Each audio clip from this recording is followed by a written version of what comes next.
Hello everyone, what a lovely sunny bunch this is. And starting with my water in the classic vase, about a third full. Pop in your flower food and then start with your magnificent Magnum yellow chrysanthemums around the edge.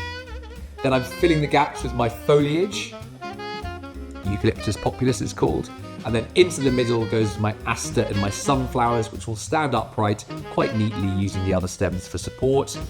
This is called ornithogalum, these white stems, and then a bit of panicum grass, which is really cool, just kind of falling out, and then craspedia. These things are wonderful, bit of quirk in the middle.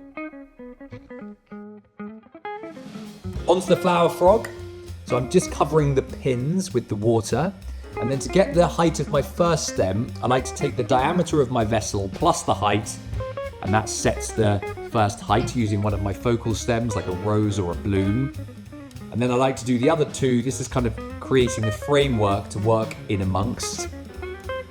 Now I've gone in with my sunflowers, and I'm just using the curve of the stems. Always make sure the heads are facing upwards. And we're just creating something super structural. I've got my flower foliage now, my aster, and I'm just kind of working my way around 360s. Just constantly looking at it to see how it looks, but a nice asymmetrical shape is what we're trying to get. And also always trying to make it feel like it's growing from one place is a principle that I really like. And I'm finishing with some eucalyptus kind of tucked over the edge. Really cool, there we go. Moving on to some bud vases. And I've got 3 equal sized glass bud vases. And I just like to make sure everything's at different heights.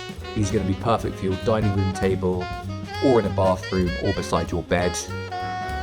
And then really it's just about looking what's in the box and what stems you've got, and just kind of doing a big mix match of whatever you've got. There we go, looking really pretty. Finishing with some taller craspedia just to add a bit of height. Great. Thanks very much for watching, and I hope you have a very nice day.